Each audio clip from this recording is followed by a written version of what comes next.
کہ شاید ان کا آخری ہو یہ ستم، ہر ستم سوچ کے ہم یہ سہ گئے، ہم وفا کر کے بھی تنا رہ گئے، ہمارا نام کیوں نہیں لیا جاتا آزادی کا؟ کتنی قربانیاں دی ہیں۔ صدر محترم آپ خود جے پی سی میں تھے، میں نے سوال کیا تھا کہ اس وقت کو ڈرافٹ کرنے میں کتنے مسلم اسکالر تھے، تو واحد 12 لوگوں کی کمیٹی میں ایک آدمی تھا، وہ بھی جوائنٹ۔ دیش صوفی رشی منیوں کا دیش ہے، یہ ولیوں کا دیش ہے، یہ تمام دھرموں کی جو روحانی شخصیات ہیں ان کا دیش ہے، آپ دعا کرنے سے روک رہے ہیں سر۔ 600-700 سال پرانی اگر مسجد کا کوئی ریکارڈ نہیں ہے تو آپ کہیں گے یہ وقفہ یوسف نہیں ہے۔ اصل بات یہ ہے کہ ہمارے رہنماؤں کی دوراندیشی اور عقل مندی کی بدولت ملک میں ہر مذہب کو پروان چڑھنے، پھلنے پھولنے اور اپنے ادارے چلانے کی آزادی دی گئی، جو کہ ہمارے آئین کی آرٹیکل 25 اور 26 میں موجود ہے۔ یہ حق محض ایک آئینی حق نہیں بلکہ بنیادی حقوق کا حصہ ہے۔ آج ہمارے ایوان کے سامنے جو وقف ترمیم بل پیش کیا گیا ہے، یہ نہ صرف ہمارے بنیادی حقوق کی خلاف ورزی ہے بلکہ رائٹ ٹو ایکولیٹی کے بھی صاف خلاف ہے۔ اس کو صدر محترم ملک کی دوسری میجورٹی کبھی قبول نہیں کرے گی۔ صدر محترم اس بل میں سب سے پہلی ترمیمی وقف ایکٹ کے نام تبدیل کرنے کی ہے۔ میں کہتا ہوں نام بدلنا تو ایک معمولی بات ہے، کیونکہ اصل میں جو تبدیلیاں کی جا رہی ہیں ان کا وقف کے بنیادی اصولوں اور فقہی قواعد سے دور دور تک کوئی واسطہ نہیں ہے۔ اس ترمیمی قانون کا مقصد وقف کے ادارے کو کمزور کرنا اور اسے بے اثر کرنا ہے۔ تاریخی طور پر وقف کے جتنے بھی قوانین بنے ہیں وہ اس اصول پر قائم تھے کہ مذہب میں دیے گئے وقف کے اصولوں اور شرائط کو ختم نہ کیا جائے۔ سن 1913 کا مسلم وقف ایکٹ، جس کا مانیہ منتری جی حوالے دے رہے تھے، اسی نیت سے لایا گیا تھا کہ وقف کے اصولوں کو قانونی طور پر تسلیم کیا جائے، نہ کہ انہیں تبدیل کیا جائے۔ سن 1923 میں، سن 1954 میں، سن 1995 اور 2013 کے تمام ترامیم وقف کے تحفظ کی نیت سے لائے گئے تھے اور اس کو قوت دینے کے لیے لائے گئے تھے، نہ کہ اس کو کمزور کرنے کے لیے لائے گئے تھے۔ وزیر محترم کو یہ اعتراض تھا کہ ہماری لائی ہوئی تجویز پر مسلم کمیونٹی شک کر رہی ہے۔ بے شک وہ کہہ رہے ہیں شک کر رہے ہیں، اس لیے کہ انہوں نے وقف کے اصولوں کو اور فقہی قوانین کو مد نظر نہیں رکھا۔ صدر محترم آپ خود جے پی سی میں تھے، میں نے سوال کیا تھا کہ اس وقت کو ڈرافٹ کرنے میں کتنے مسلم اسکالر تھے، تو واحد 12 لوگوں کی کمیٹی میں ایک آدمی تھا، وہ بھی جوائنٹ۔ صدر محترم میں اب چند چیزوں کی نشاندہی کرنا چاہتا ہوں جو وقف کی اصل حیثیت اور بنیاد کو ختم کرنے کی طرف ہے۔ پہلی ترمیم، وقف کو اب صرف مسلمانوں تک محدود کیا گیا ہے۔ میں دل پر ہاتھ رکھ کر کہہ سکتا ہوں، صدر محترم ایک ذاتی واقعہ بیان کرتا ہوں، پارلیمنٹ کی مسجد کے سامنے رہ کر سارے دیش واسیوں کے لیے دعا کرتا ہوں۔ میں اب دعا کیسے کروں گا جب یہ محدود کر دیا جائے گا؟ میں ایک واقعہ آپ کو بیان کر رہا ہوں۔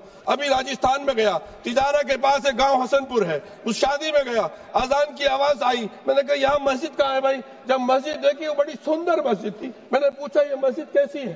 انہوں نے بتایا کہ یہاں 400 سال پہلے کوئی درویش تھے، اس وہ پیڑ بھی ابھی باقی ہے، وہ یہاں بیٹھتے تھے اور یہاں سے ہمارے ہندو مہاراجا جی گزر رہے تھے، ان کو بیماری تھی، وہ ٹھیک نہیں ہو رہے تھے، کسی نے کہا کہ ان سے دعا کرا لیجئے، انہوں نے دعا کی، وہ ٹھیک ہو گئے۔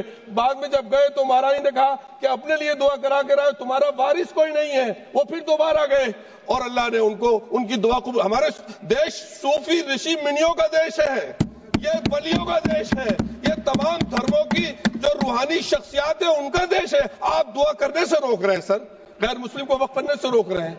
آپ سر گزشتہ ایک اس کے علاوہ مسلمانوں کو بھی اپنے ایمان کا ثبوت دینا ہوگا۔ سر میں امام ہوں، امام حرم مکے کا حرم بھی کسی شخص کو یہ سرٹیفکیٹ کے لیے مجبور نہیں دے سکتا کہ وہ پریکٹسنگ مسلم ہے۔ جب کوئی پریکٹسنگ مسلم ہوگا ہی نہیں تو وقف کیسے ہوگا سر؟ وقف تو ختم ہو جائے گا۔ سر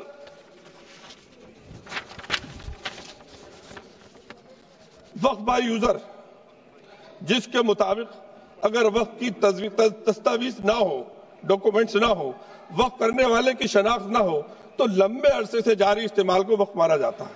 یہ اصول ہم نے نہیں بنایا، پریوی کونسل کے فیصلوں سے باضابطہ طور پر یہ اصول مانا گیا۔ سر 100 سال پرانی مسجد تو باقی رہے گی، لیکن 600-700 سال پرانی اگر مسجد کا کوئی ریکارڈ نہیں ہے تو آپ کہیں گے یہ وقف مایوسر نہیں ہے۔ ارے سر کتنا ہم لوگ یقین کریں؟ تیسری ترمیم بورڈ کے انتخابات کو ختم کر کے اسے مکمل سرکاری ادارہ بنایا جا رہا ہے۔ دلی کی مثال ہے اس کی، دلی وقف بورڈ کو تحلیل کر کے اس کا انتظام ایک ایڈمنسٹریٹر افسر کے حوالے کیا گیا، جو ایک طرف ریلیجیس کمیٹی کا چیئرمین تھا، دوسری طرف وقف بورڈ کا ایڈمنسٹریٹر تھا۔ اس نے بہادر شاہ ظفر نے جس مسجد کے لیے ریپیئر کے لیے بولا تھا، میرے پاس ڈاکومنٹس ہیں اس مسجد کے، وہ راتوں رات مسجد اخوندی مہرولی میں شہید کر دی گئی۔ سر اس سے ایسا میسج آئے گا، ہم لوگ، میں تو اس سے میسج کیا، بہت سے لوگ پتہ نہیں کیا کیا کہتے ہیں سر، لیکن حقیقت یہ ہے کہ شاید ان کا آخری ہو یہ ستم، ہر ستم سوچ کے ہم یہ سہ گئے، ہم وفا کر کے بھی تنا رہ گئے، ہمارا نام کیوں نہیں لیا جاتا آزادی کے؟ کتنی قربانیاں دی ہیں سر، میں اور کیا کہوں؟ کچھ لوگ تو اتنے ماہر ہیں، دامن پہ کوئی داغ نہ، دامن پہ کوئی داغ نہ، خنجر پہ کوئی دھبا، تم نشر کرو ہو یا کرامات کرو۔ سر ہمیں ان سے وقف کی امید کیسے کر سکتے ہیں جو نہیں جانتے وقف کیا ہے؟ ان سے کیسے امید ہے وفا کی؟ سر میں اپنی بات کو ختم کر رہا ہوں، آپ ختم کیجیے، 30 سیکنڈ میں ختم کیجیے، 30 سیکنڈ۔ سر میرے پیارے وطن میں ایک کلچر کو پروان چڑھایا جا رہا ہے جو کلچر میرے ملک کا نہیں ہے۔ میں اپنے دل کی آواز سے کہتا ہوں، ہزاروں سالہ تہذیب کا جو کلچر ہمارا جو دیش کا رہا ہے، یہاں میں اپنے اسلام دھرم اور عیسائی اور جوش دھرم کے حساب سے بھی کہہ سکتا ہوں کہ میں اسکالر ہوں، اور آپ سب کا سمان کرتے ہوئے کہہ رہا ہوں، سب سے پہلا انسان اور سب سے پہلے انسان کے ساتھ جو ہم سب کی ماں، جس نام سے بھی کہے، بھارت ماں کہے ہمارے میں، یا گرانڈ مدر کہے، وہ ہندوستان آئے تھے۔ تمہاری تہذیب اپنے خنجر سے آپ ہی کرے گی،